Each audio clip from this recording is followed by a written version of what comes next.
Ce que je pense est que le financement des élections constitue un casse-tête pour beaucoup de pays africains. C'est aussi le cas pour la République démocratique du Congo qui, à chaque cycle électoral, se déclare n'est pas disposé de suffisamment de moyens pour y faire face. Alors que j'étais ministre de Finances entre 2010 et 2012, donc au centre du financement des élections présidentielles et législatives de fin 2011, le Trésor public a déboursé près de 400 millions de dollars américains pour permettre à l'État congolais de réussir le premier financement des élections sur base des ressources propres après la réunification du pays en 2003. C'était une prouesse exceptionnelle au regard de l'étroitesse de l'espace budgétaire du pays. Beaucoup de pays occidentaux n'y croyaient nullement. Cependant, la rigueur dont nous avions fait montre dans la gestion de finances publiques avait payé. En 2018, le Trésor public a déboursé près de 600 millions de dollars américains pour venir à bout de ce même type d'élection. C'était la seconde expérience du financement des élections sur ressources propres. Elle était plus coûteuse.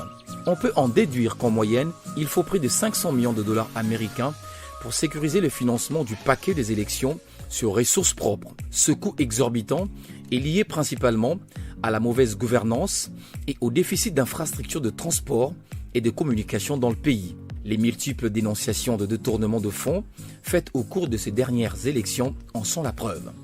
Ce que je pense est que la RDC, à l'instar d'autres pays africains, est en mesure d'assurer le financement du cycle électoral sur base de ses ressources propres. Mais, pour y parvenir, il faut bien planifier l'opération. Prenons l'hypothèse qu'il faut débourser un montant de 500 millions de dollars américains pour financer l'ensemble des élections qui devront se dérouler en décembre 2023.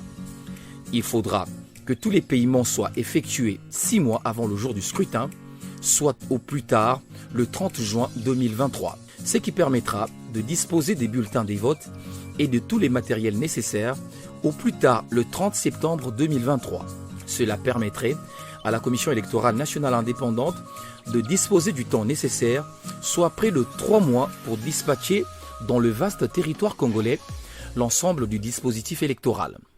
Si le déboursement de fonds avait commencé au lendemain de dernières élections, c'est-à-dire dès janvier 2019, le déboursement mensuel aurait été uniquement de près de 10 millions de dollars américains. À ce jour, le compte dédié des élections détiendrait un solde positif de près de 360 millions de dollars américains. Il ne resterait qu'un montant de 140 millions de dollars américains à mobiliser d'ici fin juin 2023, ce qui serait soutenable pour le budget de l'État. Étant donné qu'il ne nous reste plus que 17 mois pour exécuter l'ensemble des opérations financières liées aux prochaines élections, l'État congolais est obligé de débourser mensuellement près de 30 millions de dollars américains à partir de février 2022 pour prétendre réaliser les 500 millions de dollars américains nécessaires à fin juin 2023. Ces fonds devraient être versés en principe dans un compte spécial de la CENI pour permettre à cette dernière de s'acquitter convenablement de ses obligations envers l'ensemble de la communauté nationale en décembre 2023. Ce que je pense est que la cherté du processus électoral en RDC nous replonge dans la problématique de l'opportunité des élections par rapport aux objectifs de développement économique dans les pays du tiers-monde. C'est le fameux dilemme entre la démocratie et le développement.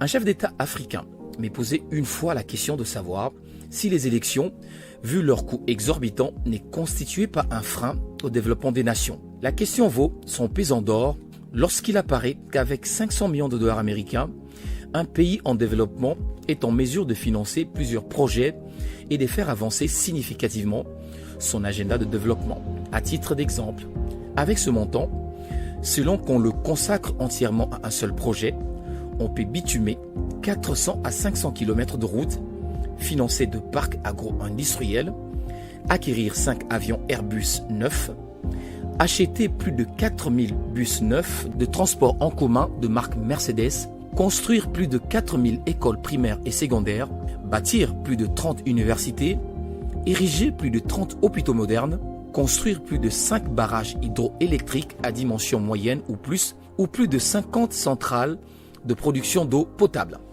Ce que je pense est qu'autant il faut financer le développement économique, autant il faut financer les élections.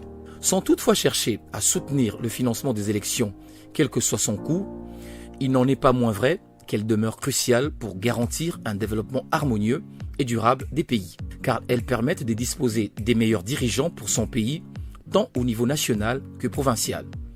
Mais il faut que les élections reflètent effectivement le choix de la population, c'est-à-dire qu'elles servent de proclamer des dirigeants réellement élus par la population. Parce que si les élections ne constituent qu'une pièce de théâtre tragicomique, comme on en a vu plus d'une fois, pour nommer des dirigeants nationaux et provinciaux, ou les députés nationaux et provinciaux, le développement économique risque de ne pas être au rendez-vous. L'on donnerait alors raison aux profondeurs des élections, alors que celles-ci n'ont jamais été des vraies. À quoi servirait de dépenser 500 millions de dollars américains pour financer le sous-développement au travers d'un simulacre d'élection? Ce que je pense est qu'il faut que les opérateurs politiques congolais se réveillent pour se rappeler du sens exact des élections, qui n'est autre que de permettre aux populations de se choisir les meilleurs acteurs du progrès économique à l'échelle tant nationale que régionale. C'est que les pays occidentaux et orientaux ont fait et continuent de faire pour faire avancer l'agenda de développement de leur pays. Sinon, les élections n'ont aucun sens. Il faut que les opérateurs politiques se réveillent pour se rappeler que les institutions chargées d'organiser les élections comme la CENI en RDC ne sont pas de machines à fabrication des dirigeants politiques ou des députés, mais plutôt des véhicules précieux de canalisation et d'expression de la volonté et du choix du peuple. Ce sont des personnes élues qui doivent être proclamées. Sinon, les élections ne valent rien. Il faut que les opérateurs politiques se réveillent pour se rappeler qu'on ne peut pas dépenser plus d'1 milliard de dollars américains, voire plus, comme en 2018, pour faire des élections dans un pays où il n'y a pas de routes, d'écoles, d'hôpitaux de qualité. C'est irrationnel. C'est inacceptable. Dans ce pays, on peut faire des élections avec 250 millions de dollars, voire moins, si les élections sont planifiées, budgétisées et si les ressources y affectées sont gérées de manière efficiente. Ce que je pense est qu'il ne faut jamais compter sur l'aide extérieure pour organiser les élections dans un pays. D'abord, parce qu'elle ne viendra pas. L'Occident a ses problèmes financiers actuellement, notamment à cause de la Covid. Ensuite, si elle arrive, ce ne serait que sous forme d'appui, notamment en termes d'observateurs indépendants ou d'aide de transport pour dispatcher le matériel électoral. Voilà pourquoi il faut rationaliser la gestion des fonds par la CENI pour premièrement réduire l'enveloppe de financement des élections à plus ou moins 250 millions de dollars américains. Ensuite, investir dans la réhabilitation des infrastructures de transport et de communication pour réduire significativement le coût lié au déploiement des équipements et du personnel à travers le pays.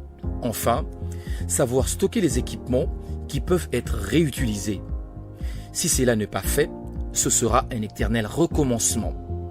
Le problème de financement des élections se posera toujours à chaque cycle électoral et le glissement du mandat politique au pouvoir paraîtra comme la meilleure solution pour résoudre le problème.